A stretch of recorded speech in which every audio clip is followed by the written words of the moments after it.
Hello everyone, and welcome to our podcast titled Tourism Economics in Action, Balancing Growth, Sustainability and Well-being.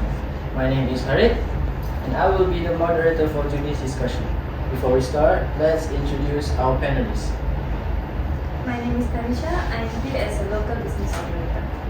Hi, and my name is Barakis. I'm here as an NGO activist. My name is Nurul Mashita as a tourist representative. My name is Kumpulan. I present the council body. Okay, in this podcast, we will discuss the economic problems faced by our assigned tourism destination, suggest practical and sustainable solutions. While tourism helps create jobs and income, it also causes issues such as overcrowding, rising living costs, environmental damage, and unequal income distribution. Today, our panelists will share different viewpoints and we will analyze these issues from economic and sustainability perspective.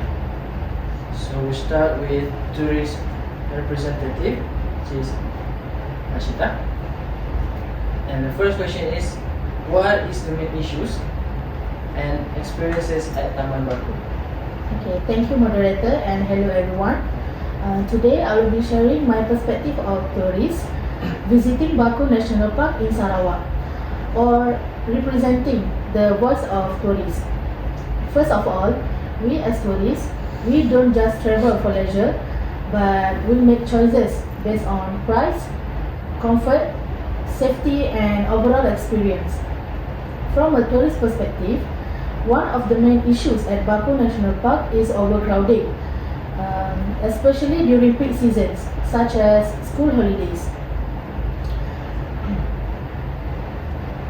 The trails can become very congested and make it difficult for us visitors to enjoy the natural environment. Not just that, there is also another issues which is limited facilities such as rest areas and toilets. Also the limited of tour guides.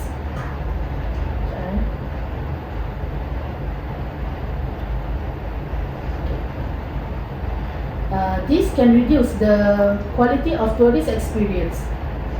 Also can leading to a lower consumer satisfaction and reduce the consumer surplus, which may eventually decrease the repeat satisfaction.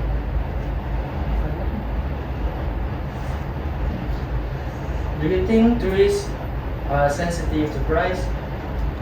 Yes, tourists are generally price sensitive, especially the budget travelers. For example, if the cost of visiting Bako National Park increase significantly during peak seasons, some tourists may cancel their trips or choose another destination. And this case reflects to the concept of elastic demand, where tourists can easily substitute one destination for another. If higher prices are not matched with the better service or improved experience, tourists may feel that their consumer surplus is lost, which can reduce the likelihood of repeat visit. And when tourists feel that the environment is no longer well preserved, their satisfaction are affected. Over time, this can lead to a decrease in demand, showing that the environmental sustainability is closely linked to a long-term demand in tourism. What I can say from a tourist perspective, demand for Bako National Park is highly influenced by price, comfort and experience quality. That's all. Okay, thank you for sharing the tourist perspective. And now I'd like to bring in the local business operator, which is Tanisha. Okay. As a local business operator at Taman Negara Bako, how do rising production, cost, seasonality and sustainability requirements affect your ability to maximize profits? And what kind of government support would help you operate sustainability? Thank you, moderator. From the supply side, rising production and operating costs significantly affect our ability to maximize profits. As per economic policy, costs such as fuel for boats, equipment maintenance, labor wages, and food supply have increased over time, raising both our average cost and marginal cost. As small operators, we cannot easily pass these costs to tourists because demand is price sensitive, especially when there are alternative destinations available. In addition, our supply is constrained by the peak limiters. In addition, our supply is constrained by our park's limited capacity, which make natural resource a scarce factor of production. During peak seasons, demand exceeds supply, leading to consumption service delay and high pressure on workers. However, during off-peak season, demand falls sharply, causing unstable income and underutilized resource. These seasonalities make long-term planning difficult. Most local business operated under monopolistic competition, where services are similar but differentiate by quality and experience. To remain competitive, we invest in service quality, safety standard, and environmentally friendly practices. While these sustainability investments support conservation, they increase costs in the short run and reduce short-term profits. From an ethical and sustainability perspective, we support environmental protection and fair wages for workers. However, to operate sustainability in the long run, we need government support such as targeted subsidies, skill training, improved infrastructure, and off-peak tourism incentive. However, to operate sustainability in the long run, we need government support such as targeted However, to operate sustainability in the long run, we need government support such as targeted subsidies, skills training, improved infrastructure, and off-peak tourism incentive. This measure will help stabilize income, lower costs, and allow local business to contribute positively to both economic growth and environmental conservation at Taman Negara Bako. Okay, thank you, Nanisha. And now I'd like to bring in policy side, which is Kumpulan. And the question is, how can the government grow tourism at Bako in a way that benefits the economy and local jobs without putting too much pressure on public spending or the environment? Okay, thank you, moderator. I represent the governmental body responsible for balancing tourism growth. Our core mandate is to rigorously assess tourism contribution to GDP, tax revenue and employment to ensure sustainable development for our region. Tourism at Bako generates significant state revenue both directly through entrance fees and directly via taxes, contributing meaningfully to our regional tourism GDP.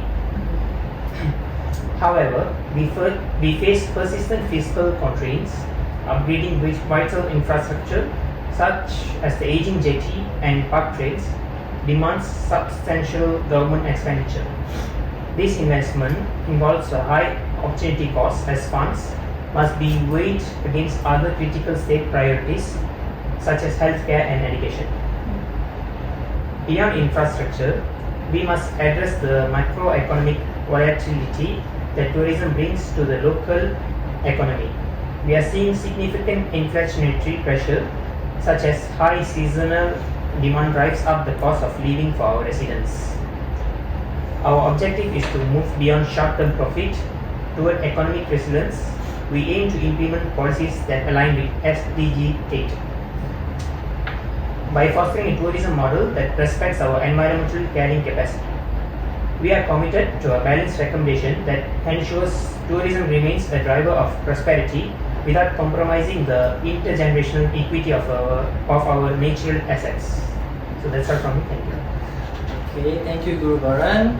That's a good sharing from policy side. And now I'm going to ask Balkis, which is environmental activist.